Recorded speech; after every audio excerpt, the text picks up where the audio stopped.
Hey there, welcome back. Friends, let's quickly check couple of new things and let's summarize couple of things which we have already seen related to lambda expression.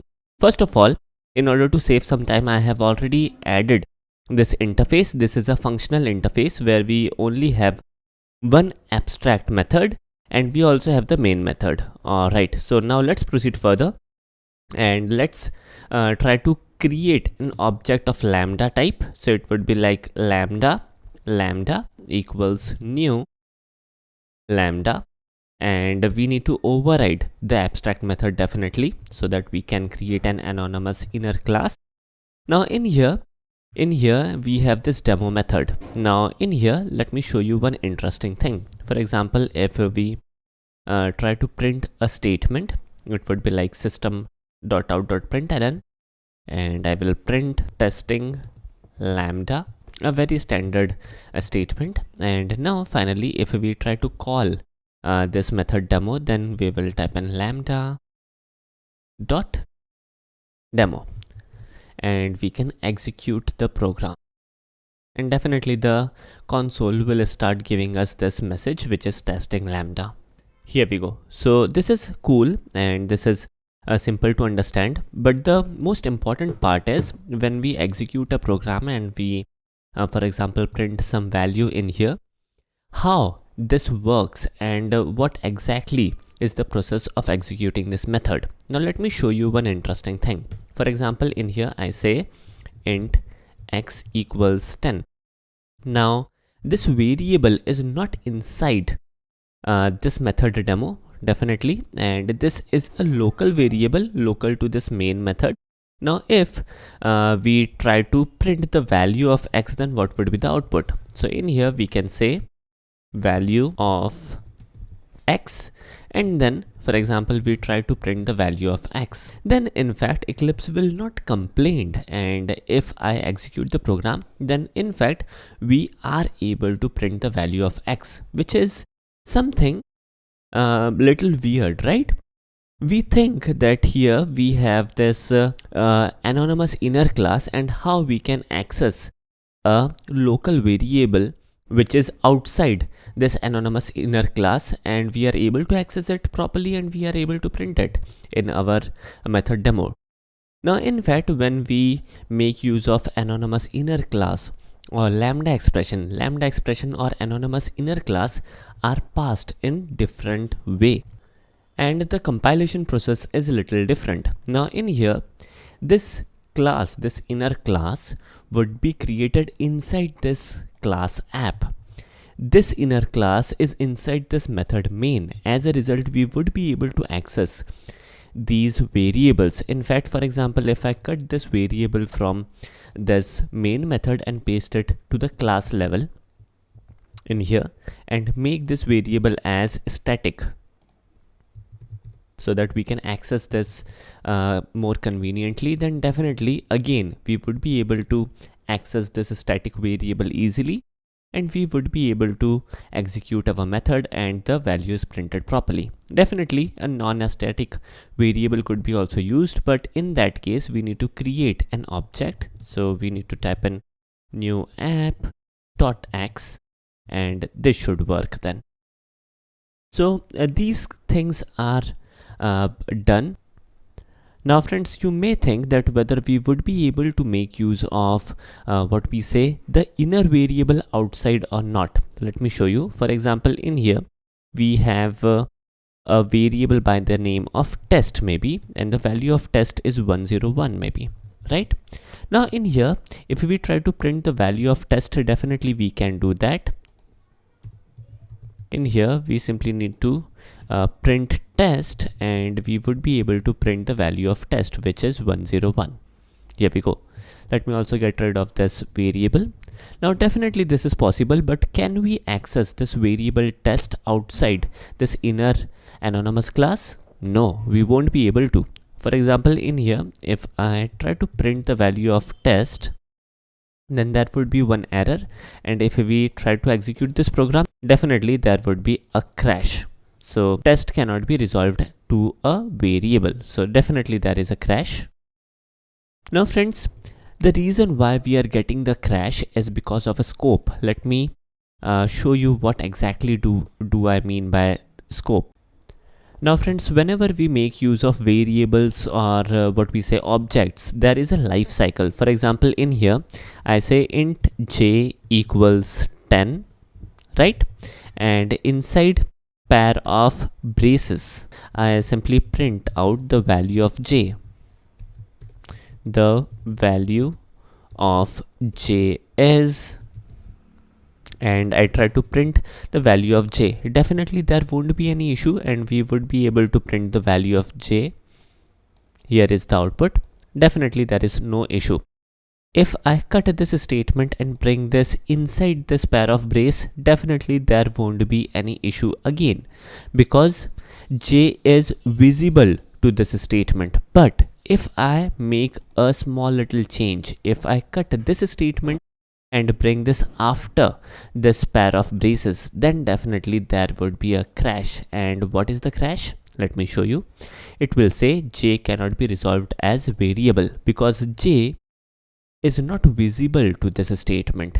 J's scope is simply this pair of braces, and as soon as the execution of this pair of braces is done, as soon as all the statements which are there inside this braces are done, the memory which is allocated by this variable j would be released. It won't be available. It will die, and the variable will not be available to any other entity. That's scope. So whenever we make use of these kind of notation, these kind of inner classes, we are making use of these braces, and as soon as these methods gets executed, as soon as we complete the execution all of these statements, definitely the scope is vanished.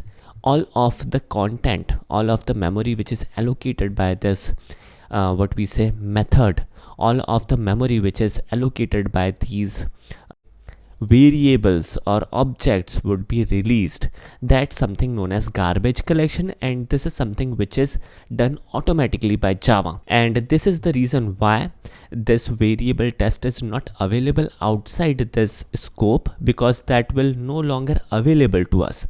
That will simply vanish, that will simply die. So let me get rid of this. I suppose I have made my self clear what exactly the scope and how we are able to make use of the outer variable, because the scope is available, the variable is available. So definitely the outside variables can be used inside our lambda expression or inside our anonymous inner class, definitely. But when we talk about what we say inner variable accessing outside, we won't be able to do that because the scope is not available. Alright, so let me get rid of these notations. This is definitely a little confusing, don't worry about it. You can test these things couple of times and the concept would be more cleaner in your mind. Alright, let me get rid of this as well. Alright, so let me make use of lambda expression, and in here this symbol, this arrow symbol is known as arrow token. Alright, so then we will type an arrow token, and then definitely system.out.println maybe, and then I can print what? I can print like a statement from demo method, same usual stuff. And in next line I can type in lambda dot demo, right? Now in here, if I execute, definitely we would be able to what we say print the statement. Now again, if I in here type an int x equals 10, the same rule will apply to lambda expression as well. So in here, if I say the value of x is, and try to print the value of x, we would be able to print it.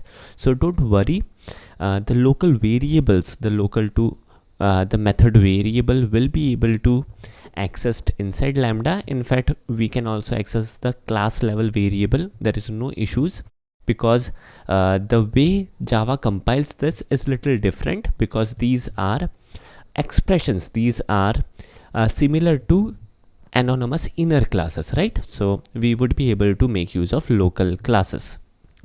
local variables. Alright, so if there are multiple statements in lambda expression, definitely how we will handle it, we will make use of braces. I will quickly summarizing stuffs. So let us summarize these things. So we will make use of braces. We will hit enter in order to make things more cleaner. And in here, definitely we will make use of semicolon. We can again add some yet another statement, and we can print a statement from demo method. Again, this will work, right? So cool stuff. If we have some variable in here like int j equals 10, then this variable will not be available outside. So this is something which we have already seen. It is similar to anonymous inner class. Definitely that would be crash, right? So these are the usual stuff. Let me get rid of this. Moreover, for example, let me summarize this as well.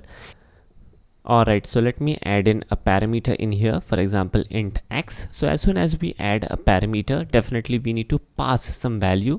So the value could be like 201 maybe. Now this value needs to be received. So the value, the variable which is received, definitely would be inside the pair of parentheses. Let me also get rid of this statement in order to reduce confusion. So the variable name would be inside here. So it would be like int x. And I suppose that's it. And now again, if I print the value, here is the value of x, which is 201. If there are multiple variables, for example in here there are two parameters, I can type in int x comma float y maybe, right? As soon as we make use of two parameters, definitely we need to pass a yet another float entity. So in here I will type in comma, and it would be any value, for example 503.12f, right? And we need to receive it. So in here we will create a variable. So it would be like float maybe y, the same name. It is not mandate to give same name, but we are making use of the same name. The value of x is x, and let's concatenate. And the value of y is, alright, so this is cool. Let me execute the program, and we would be able to see the output, which is perfect, right? So this is the way how we can pass the parameters, which is cool, right? So that's it.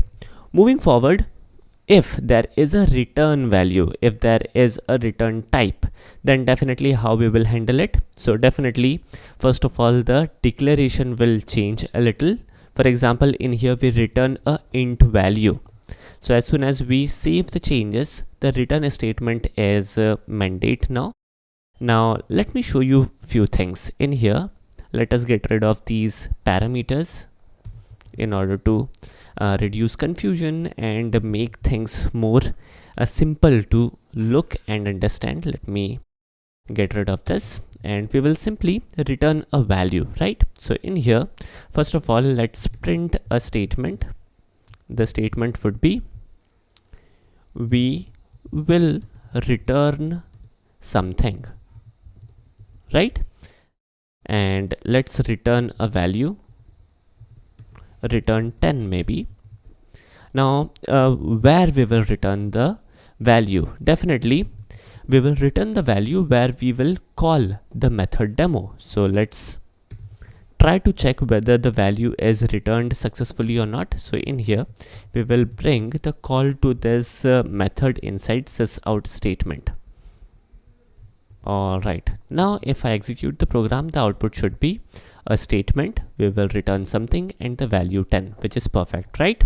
So now this statement return is optional if there is only one statement. Let me show you how.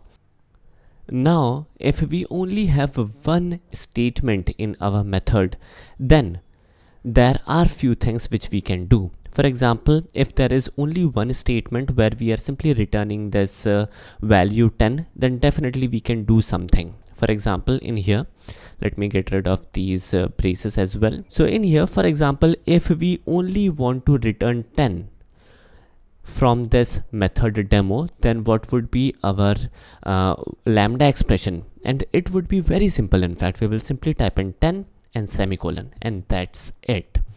And if I execute the program, the output is 10. Why? Because this value is a integer value. What is the return type? Lambda expression will smartly associate, and as the return type is int and the value is int, definitely there is a association, and we will simply return the value 10. Definitely in here we can have some kind of operations as well. For example, we can type in 10 multiplied by 25 divided by 9 plus 2. Now in here, this is a complex operation, and whatever be the value which is returned after what we say this operation, a int equivalent of that value would be returned. Let me show you. Here we go. So the value is 29. Now suppose the value what we will get is not a int value. Let me show you. 10 multiplied by 25 is 250, and then if we divide this by 2, let me make this even better in order to reduce confusion. So if we divide 250 by 2, definitely the output is 125, which is int value. There is no issue. But if we try to divide this by 3, then the value won't be a int value. What would be 250 divided by 3? Let me show you. 250 divided by 3, the value would be 83.33, but the value after this decimal point 0.33 would be smartly truncated, and only 83 would be returned.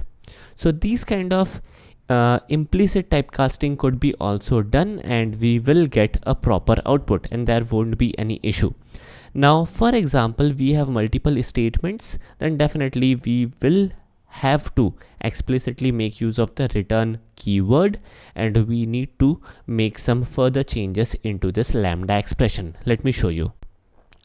Now as we are planning to make use of multiple statements, we need to make use of braces, which is something which we already know, and let's hit enter.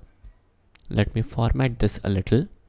Alright, so in here, first of all, we will add a yet another statement. This would be a simple statement, right? And the next statement could be a return value, where we will return the value to our called method. So in here, we will type in return, and we will return this to our console. So in here, inside this println method, we are calling the demo method, and the value would be returned to this println statement, and we will print the value into our console. Now friends, what's implicit typecasting? What is typecasting overall? How to explicitly typecast types is something which we have already discussed. So if there is any confusion, you can revisit the lecture. It's at the beginning of the curriculum. Moreover, you can also Google and find some valuable information on internet. So pretty usual stuff. The implicit typecasting takes place, and if I execute the program, the output should be perfect, and here is the output.